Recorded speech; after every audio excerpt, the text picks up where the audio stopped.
Friend, मैं हूं पूनम और आज का हमारा टॉपिक है psycho analytic theory question in UGC net PYQs। तो आपने देखा ही होगा कि यूजीसी नेट जो है वो साइकोलॉजी पे अलग अलग टाइप के क्वेश्चंस पूछता रहता है। तो फ्रेंड्स, सबसे बढ़िया तरीका जो होता है इनकी प्रिपरेशन करने का वो होता है जो पुराने हमारे जो भी यूजीसी ने क्वेश्चंस पूछे हैं उनके थ्रू हम इनकी प्रिपरेशन करें। तो वो प्रिपरेशन कैसे करें? क्या सिर्फ PYQ पढ़ने से ही हमारा पर्पस सॉल्व हो जाएगा? नहीं, उन क्वेश्चंस को हमें जो क्वेश्चन दिया हुआ है उसे समझना है और जो हमें ऑप्शन दिए हुए हैं उनके, चाहे वो कंसेप्ट है चाहे वो राइटर्स हैं, उनको भी हमें डिटेल से पढ़ना है और यही हमारा सिलेबस होता है। तो चलिए स्टार्ट करते हैं आज का टॉपिक। तो फर्स्ट क्वेश्चन हमारा है, the study of how human beings acquire language and how we use language to speak and understand is called. किस तरह से ह्यूमन बींग्स लैंग्वेज को एक्वायर करते हैं, प्राप्त करते हैं और किस तरह से वो लैंग्वेज को, कैसे हम लोग लैंग्वेज को बोलते हैं और कैसे उसको लैंग्वेज को हम समझते हैं। आपने नोटिस किया होगा कि छोटा सा बच्चा है वो भी लैंग्वेज को समझ लेता है, चाहे वो बोल नहीं पाता लेकिन वो समझना शुरू कर देता है। जब वो लैंग्वेज समझ नहीं पाता तो भी वो अपना जो रिएक्ट करना और उस पे रिस्पॉन्ड करना शुरू कर देता है। तो इसके ऑप्शंस हैं कि वो स्टडी क्या कहलाती है जिसमें इस चीज की स्टडी की जाती है कि कैसे ह्यूमन बींग्स बोलते हैं और कैसे वो लैंग्वेज को समझते हैं। Number 1 theoretical linguistic, number 2 social linguistic, number 3 applied linguistic, number 4 psycho linguistic.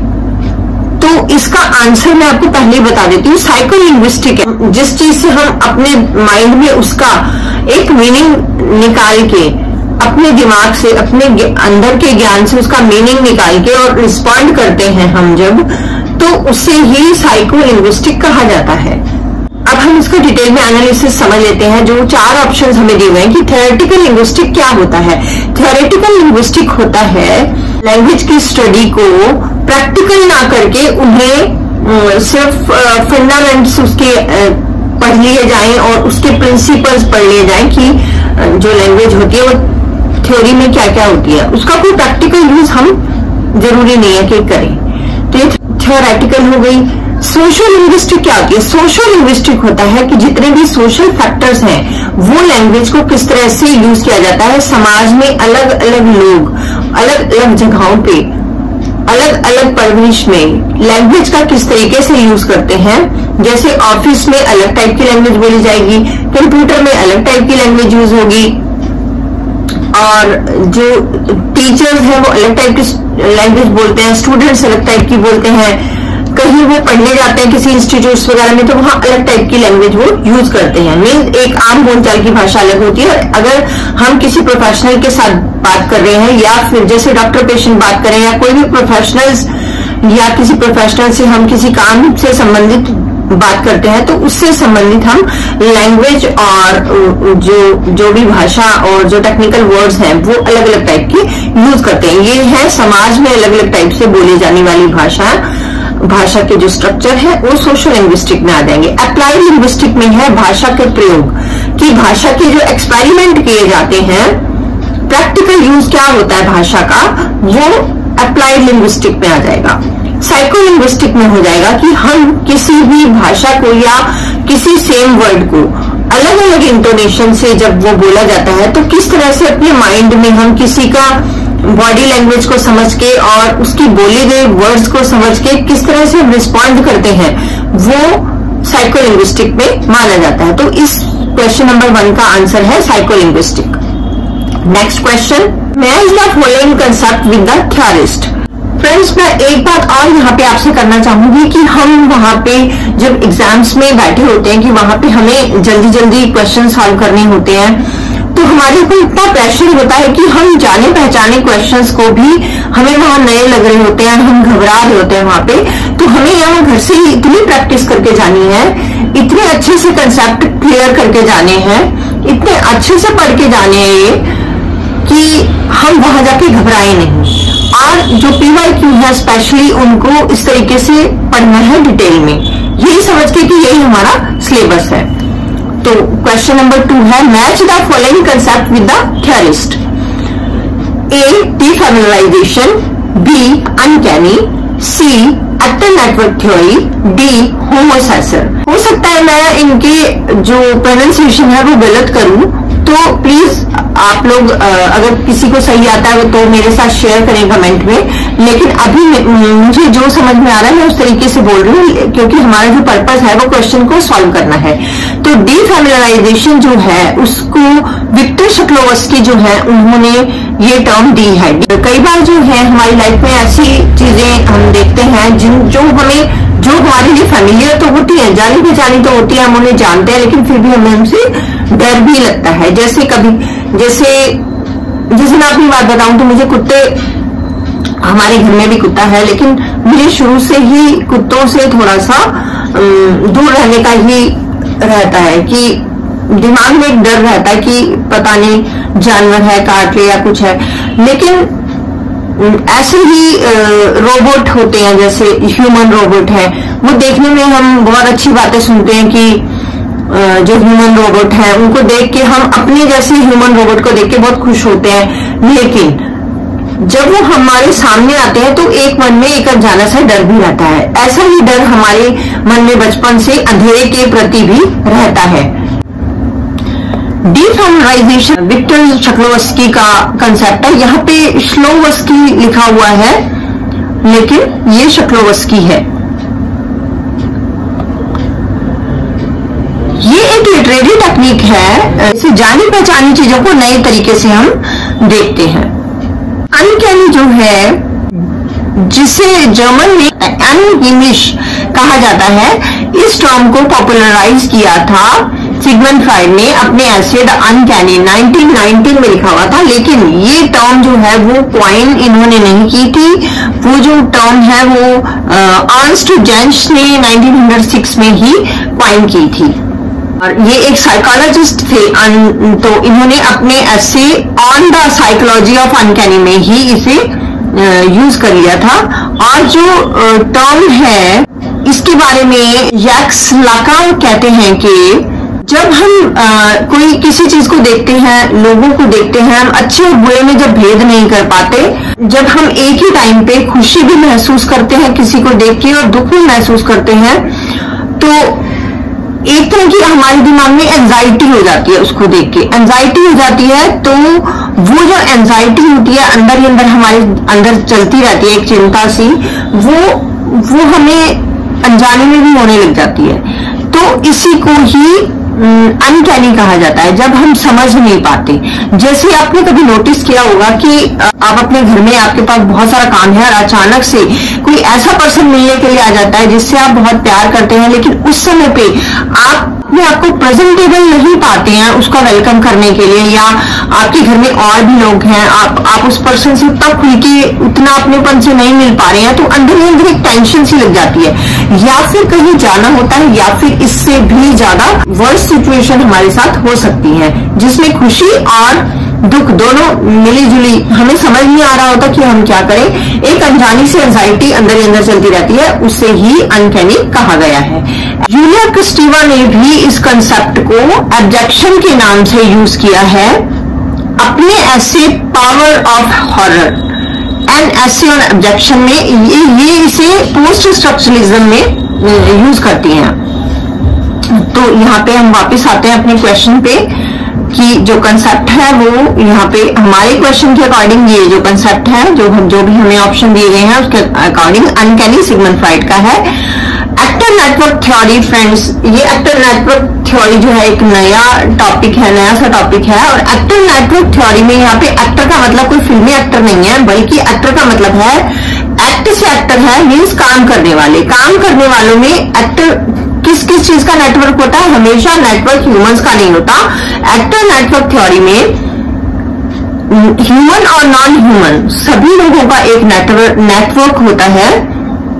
Human में तो ह्यूमन और ह्यूमन बिहेवियर शामिल हो जाता है, इसमें सुपर ह्यूमन्स नहीं आते या कोई ऐसे आप कहें कि भूत प्रेत आ जाएंगे या कुछ आ जाएंगे, ऐसी कोई चीज नहीं आती। इसमें सिर्फ इंसानों और इंसानों का बिहेवियर और नॉन ह्यूमन चीजों में आ जाएंगी कि हम कोई भी काम, हमने एक प्रोजेक्ट शुरू किया है, कोई काम करने जा रहे हैं, तो उसमें सिर्फ हम ही शामिल नहीं होते अपने हमारे काम में, कुछ नॉन ह्यूमन चीजें, जैसे हम अगर अपना काम हम कंप्यूटर के थ्रू कर रहे हैं तो कंप्यूटर और जिस व्यक्ति को हम कोई मैसेज दे रहे हैं या ईमेल दे रहे हैं वो व्यक्ति भी होगा, उसका कंप्यूटर भी होगा। अगर हम जैसे बैंक में कोई काम करने के लिए जा रहे हैं तो हमारे साथ साथ हम जाएंगे, हम किसी व्हीकल से जाएंगे तो व्हीकल, ट्रांसपोर्टेशन, बैंक के जो कर्मचारी हैं वो जो भी वहां पे कंप्यूटर, वहां पे हमारा जो अकाउंट का डिटेल वगैरह जो कुछ भी है, जितनी भी वो चीजें उसमें शामिल होंगी, उसमें बहुत कुछ शामिल हो जाता है। तो ये एक्टिव नेटवर्क थ्योरी जो है ये ब्रूनो लातुअर की है, लेकिन यहाँ पे हम इसका डिटेल जान लेते हैं। एक्टिव नेटवर्क थ्योरी है वो थ्योरेटिकल मैथमेटिकल अप्रोच है सोशल थ्योरी की, जहाँ पे सोशल और नेचुरल वर्ल्ड दोनों जो हैं वो रिलेशनशिप के नेटवर्क्स कहे गए हैं कि दो जनों का रिलेशन है। जैसे मैंने अभी एग्जांपल दिया बैंक का, तो बैंक का और हमारा जो रिलेशन है उसके बीच में सोशल और नेचुरल वर्ल्ड सब कुछ शामिल उसमें हो जाता है। इसे क्वाइन किया था जॉन लॉ ने और इसे डेवलप किया था साइंस एंड टेक्नोलॉजी स्टडीज के scholars Michel Callon, Madeleine Akrich, Bruno Latour, इन्होंने इसे डेवलप किया था। लातुअर ने बाद में अपनी थ्योरी को क्रिटिसाइज किया था क्योंकि उन्होंने ये पाया कि बहुत सारी चीजें इसमें काम नहीं करती। होमोसेसर क्या होता है? होमोसेसर यहाँ पे एक बहुत ही सैक्रेड पर्सन के लिए कहा गया है। होमोसेसर मीन्स एक सैक्रेड लाइफ या सैक्रेड पर्सन। ये कंसेप्ट जो है वो गिरजियो एडमाबेन का है। गिरजियो एडमाबेन ने यहाँ पे किसी इससे रिलेटेड बात की। यहाँ पे एक कर्स्ड व्यक्ति के बारे में बात है कि जिसको श्राप मिला हुआ है और कोई भी व्यक्ति सजा दे सकता है, कोई भी चाहे मार के चला जाए, जान से मार दे, इस तरह के पर्सन के लिए उन्होंने सेसर वर्ड, होमोसेसर वर्ड यूज किया है। तो यहाँ ये क्या कहना चाहते हैं? ये कहना चाहते हैं एक्चुअली ये बात अपना जो भी इनका वर्क है उसमें ये बात कर रहे हैं रिफ्यूजीज के बारे में कि जो जब व्यक्ति रिफ्यूजी होता है तो उसके लिए अलग से कैंप्स वगैरह लगाए जाते हैं, लेकिन वो जो कैंप्स होते हैं उनकी हालत बहुत ज्यादा इनह्यूमन कंडीशंस होती हैं। वहां पे उनके साथ जो व्यवहार किया जाता है वो बहुत ही क्रूअल होता है, ये कहने की कोशिश करते हैं। तो होमोसेसर जो है वो गिरजियो एडमाबेन का कंसेप्ट है।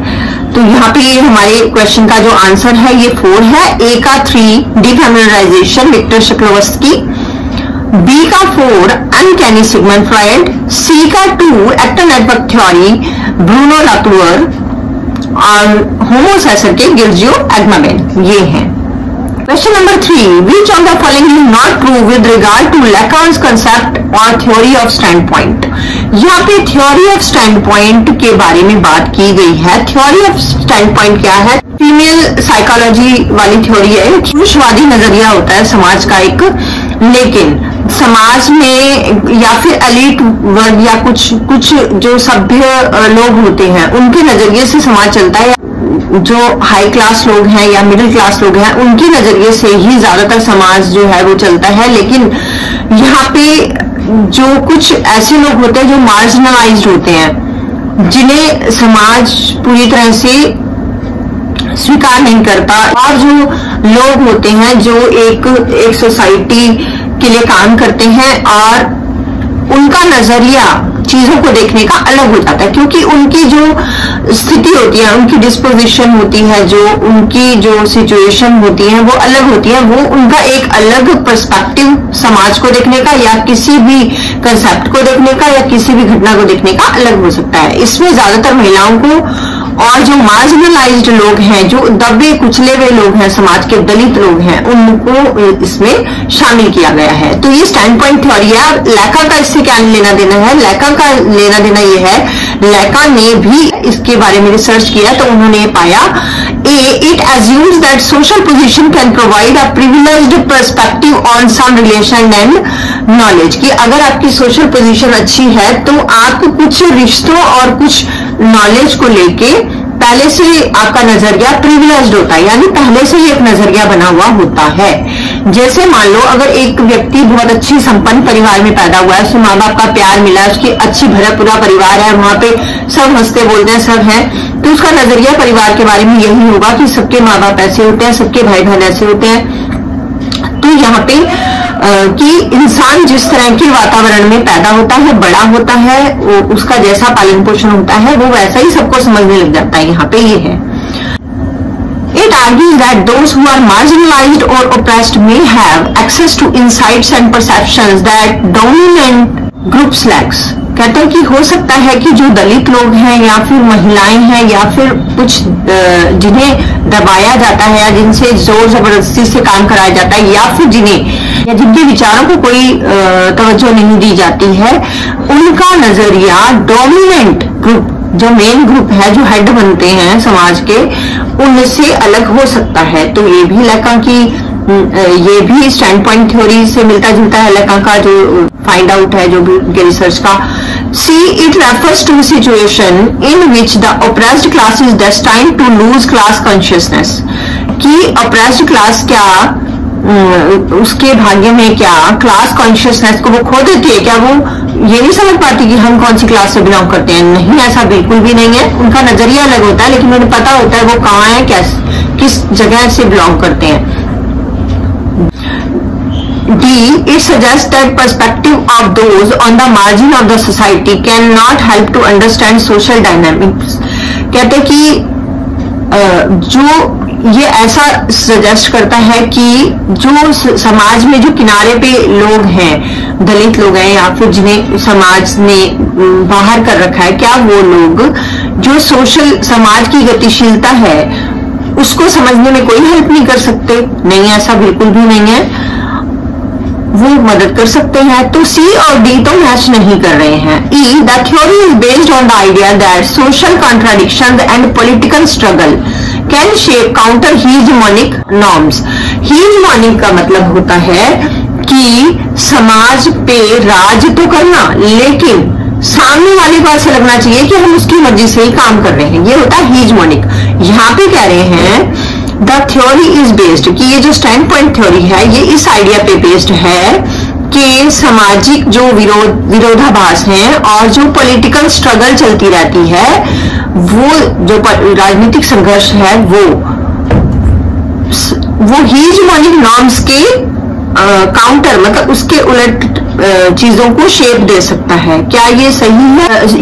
ये सही है। द थ्योरी ये इसी बेस पे है कि सोशल कॉन्ट्राडिक्शंस कि समाज में जो भी विरोधाभास चलते हैं कि किसी का हमारे से अलग भी किसी का पॉइंट ऑफ व्यू हो सकता है, और जिनका पॉइंट ऑफ व्यू हमसे अलग है और राजनीतिक संघर्ष जो चलते हैं वो काउंटर हीजमोनिक नॉर्म्स, वो उसको शेप दे सकते हैं। हाँ, ये बिल्कुल सही है।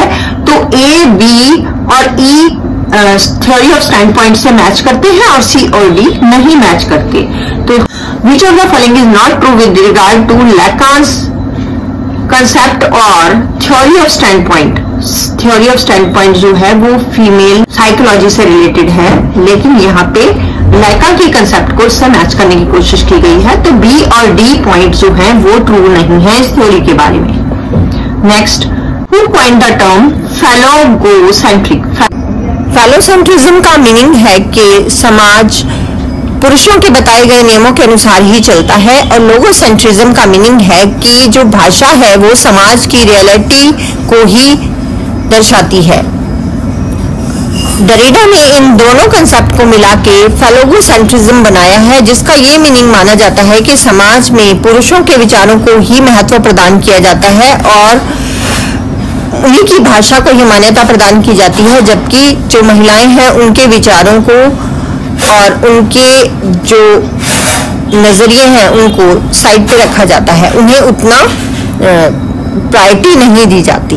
ये यहाँ पे एक्स डरेडा जो है इन्होंने कॉइन किया ये वाला term. Child deluge and Felix क्वाट्री का एंटी ऑडिपस जो उन्होंने वर्क लिखा है उसमें कैपिटलिज्म और schizophrenia fuses to theoretical paradigm की दो थ्योरेटिकल पैराडाइम को ये मिक्स करते हैं। उसमें कौन कौन से हैं? वो हैं यहाँ पे जो शिज़ोफ्रेनिया है वो यहाँ पे फीमेल साइकोलॉजी से रिलेटेड है, तो यहाँ पे उसे एनालाइज भी करते हैं कि शिज़ोफ्रेनिया का मतलब है आपके माइंड में क्या चल रहा है, माइंड में जो थॉट्स हैं वो क्या हैं, उनको एनालाइज करना वो शिज़ोफ्रेनिया है। तो यहाँ पे कैपिटलिज्म और शिज़ोफ्रेनिया को ये फ्यूज करते हैं, दोनों को फ्यूज करके कौन सा वर्ड ये बनाते हैं साइको एनालिसिस वर्ड जो है वो उससे मिलता जुलता वर्ड है।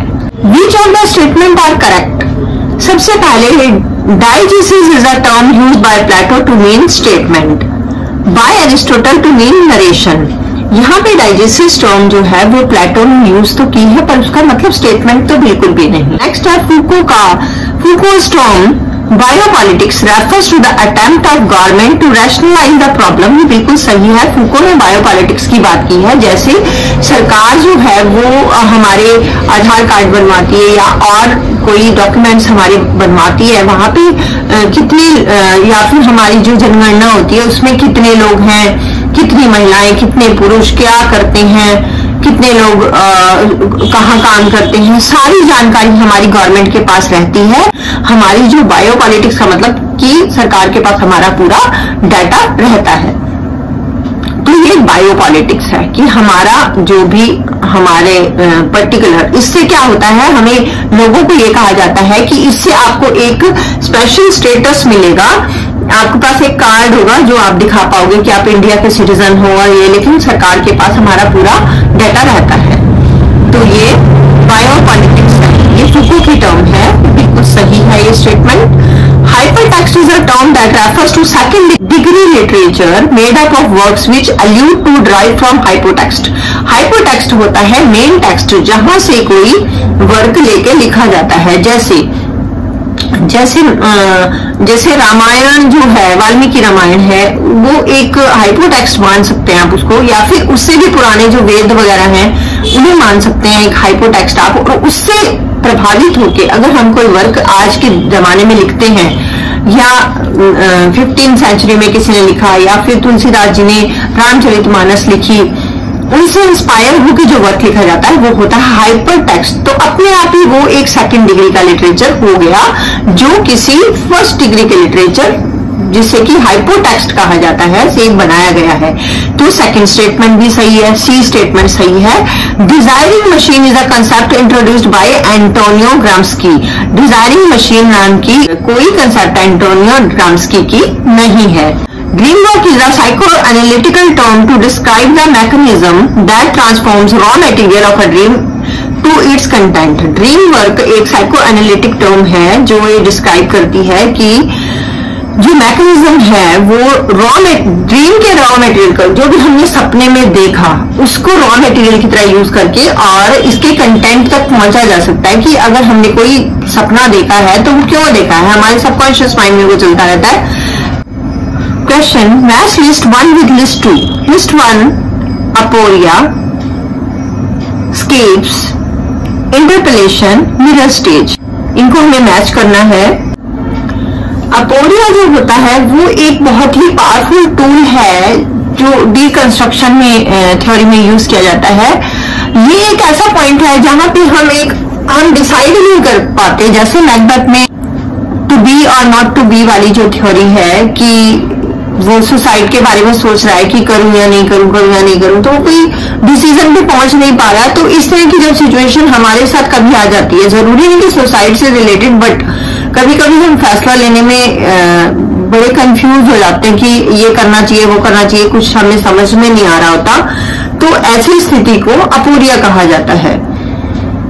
एक ही टेक्स्ट या कंसेप्ट में ये क्या है, ये ट्रेडिशनल जो फिलोसफिकल जो कंसेप्ट हैं या फिर जो मेटाफिजिकल कोई आर्ग्यूमेंट्स हैं, टेक्स्ट हैं, उन्हें चैलेंज करता है बाइनरी ऑपोजिशन के थ्रू। कि डीकंस्ट्रक्शंस में डेरिडा जो है वो मानते हैं कि आप बाइनरी ऑपोजिशन के बिना आप कुछ भी कोई भी कंसेप्ट नहीं निकाल पाते। कि अगर दिन है, दिन कैसे है, क्योंकि रात है, इसलिए दिन है। सच्चा कोई क्यों है? क्योंकि कोई झूठा है। कोई झूठा क्यों है? क्योंकि कोई सच्चा है। तो कहते सच झूठ दिन रात, ब्लैक एंड व्हाइट। कोई प्रेजेंट क्यों है? क्योंकि कुछ एब्सेंट है। कुछ एब्सेंट क्यों है? क्योंकि कुछ प्रेजेंट है। तो ये सब बाइनरी ऑपोजिशंस को डेरिडा मानते हैं। और यहाँ पे कोई चीज नहीं है क्योंकि कोई चीज है। तो इस तरह की जो कंफ्यूज वाली स्थिति जब हमारी होती है तो उसे अपोलिया कहा जाता है। डीकंस्ट्रक्शन में डेरिडा ने यूज किया है डिकंस्ट्रक्शन।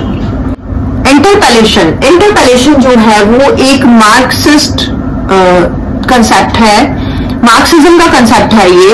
इंटरपेलेशन क्या होता है कि जो सोशल स्ट्रक्चर होता है वो एक ह्यूमन की आइडेंटिटी को शेप देता है, कि ह्यूमन बीइंग जो है वो हर परिस्थिति में एक बिहेवियर करने के लिए डरता है कि अगर मैंने ऐसा किया तो दुनिया क्या कहेगी। अब मैं इस स्थिति में हूँ, मुझे अपने फादर के साथ ऐसा बिहेव करना है, मुझे किसी बाहर वाले अंकल आंटी अड़ोसी पड़ोसी के साथ ऐसा व्यवहार करना है, कहाँ पे मुझे अपने नियम से, अपनी लिमिट से बाहर जाना है, कहाँ नहीं जाना, कितना जाना है। ये सब इंटरपेलेशन है। और समाज ही है जो पर्सन को ये बताता है भाई तुम लड़का हो, तुम लड़की हो, लड़की को ऐसा करना चाहिए, घर में रहना चाहिए, इसको शादी के बाद घर के सारे काम करने हैं, अगर कुछ तुम्हें ही संभालना है। जो मेल है उसका काम सिर्फ कमाने का है, वो कहीं भी आ जा सकता है, सब कुछ है। ये सब समाज डिसाइड करता है। एक बच्चा है तो उसे कैसे रहना चाहिए, एक छोटे बच्चे को कैसे रहना है, बड़े को कैसे रहना है, ये सब कुछ समाज डिसाइड करता है। एक नौकर को कैसे रहना है, एक मालिक को कैसे रहना है, सब कुछ ये इंटरपेलेशन है। यही कहते हैं कि कुछ सोशल स्ट्रक्चर्स होते हैं जो शेप देते हैं एक ह्यूमन की आइडेंटिटी को।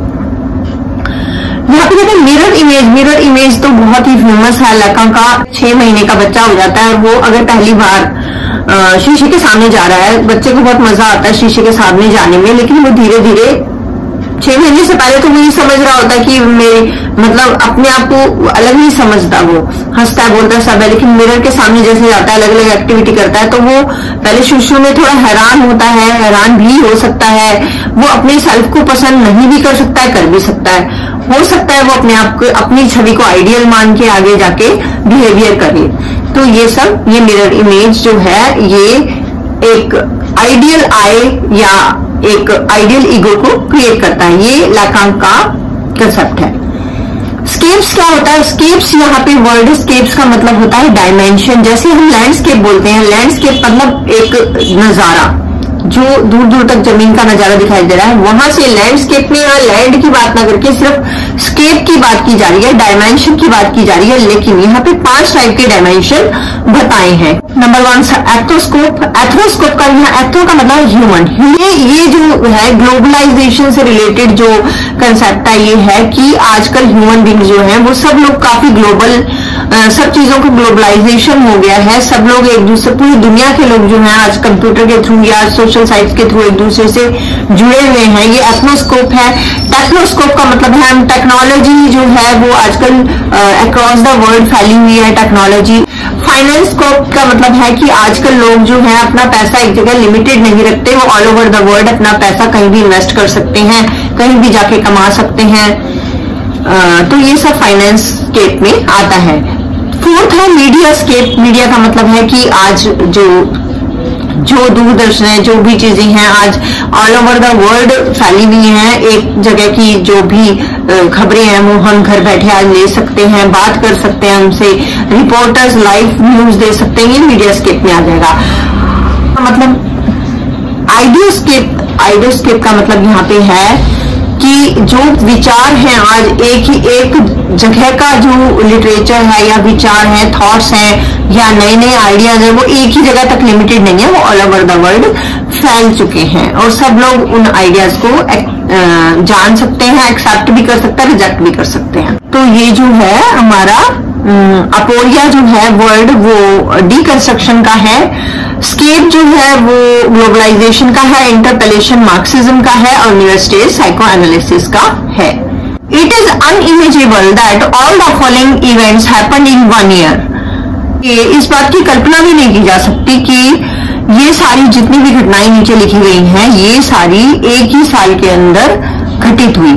नंबर 1, आर्थर इवांस ने यूरोपियन सिविलाइजेशन को डिस्कवर किया। उसने क्रीट नाम की जगह खोजी जहां पे ऐसा कल्चर था कि जो एंटिक ग्रीस और पुराने रोम से भी पुराना था। एक ही साल में हुई है ये सारी घटनाएं, 1900 में ये सारी घटनाएं घटी हैं। सर आर्थर क्विलर काउच ने ऑक्सफोर्ड बुक ऑफ इंग्लिश को वर्स में पब्लिश किया, वर्स में लिख के।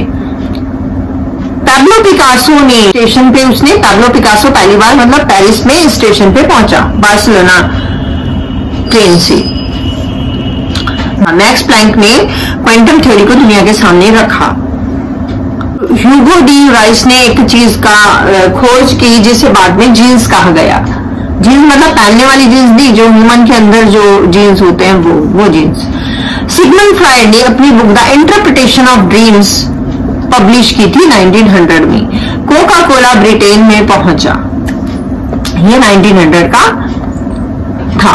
Who among the following proposes that unconscious comes into being only in language? किसने ये बात सामने रखी कि जो हमारा जो अनकॉन्शियस माइंड है, हमारे माइंड में अनकॉन्शियस तो आप सब जानते ही हैं कि एक चीज है कि कॉन्शियसली हम करते हैं और अनकॉन्शियस जो होता है, जो चीजें हम सोच के छोड़ देते हैं वो हमारे अनकॉन्शियस माइंड में चली जाती हैं। ये सब जानते हैं तो मैं ज्यादा डिटेल में नहीं जाऊंगी। तो ये पूछ रहे हैं कि ये बात सबसे पहले कि हमारा अनकॉन्शियस बातें जो है, जैसे हम कभी कभी कोई वर्ड गलत बोल जाते हैं या हमें किसी और का नाम लेना होता है, हम जल्दीबाजी में किसी और का नाम, आगे की बात पीछे, जब हम कोई बात कर देते हैं आगे का वर्ड पीछे, पीछे का आगे कर देते हैं। तो ये सब हमारी लैंग्वेज के थ्रू ही क्यों सामने आता है, जो हमारे अनकॉन्शियस में, मतलब जब हम किसी से बात कर रहे हैं हमारे माइंड में कोई और बात चल रही है तो हम माइंड वाली बात को कई बार बोल देते हैं जो कि आउट ऑफ कंटेक्स्ट होती है वहां पे। तो ऐसा क्यों होता है, ये किसने कहा था? जैक्स लाका ने कहा था।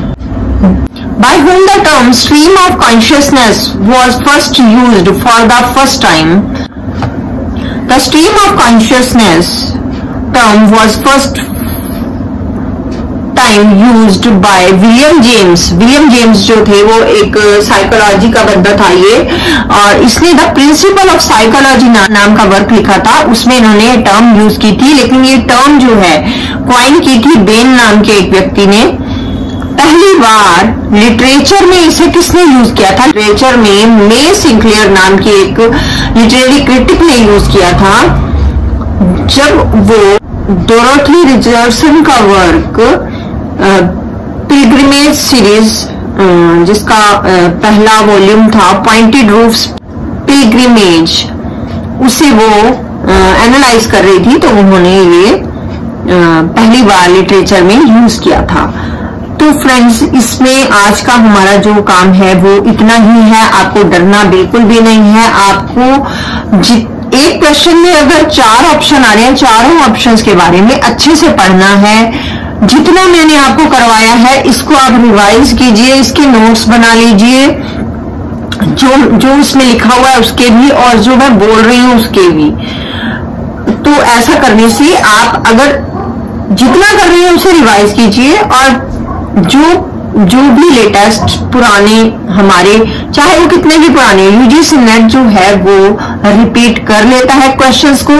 कई बार क्वेश्चन एज इट इज ना आके उसके कंसेप्ट को या फिर उसके जो उन्होंने ऑप्शंस पूछे हैं या फिर वहां पे पैटर्न पूछा है उसके अकॉर्डिंग ही क्वेश्चन पूछ लेता है। तो घबराने की जरूरत बिल्कुल भी नहीं है। अगर अच्छे से दिमाग लगा के स्ट्रैटेजी बना के तैयारी करके जाएंगे तो आपको नेट जेआरएफ क्लियर करने से कोई भी नहीं रोक सकता।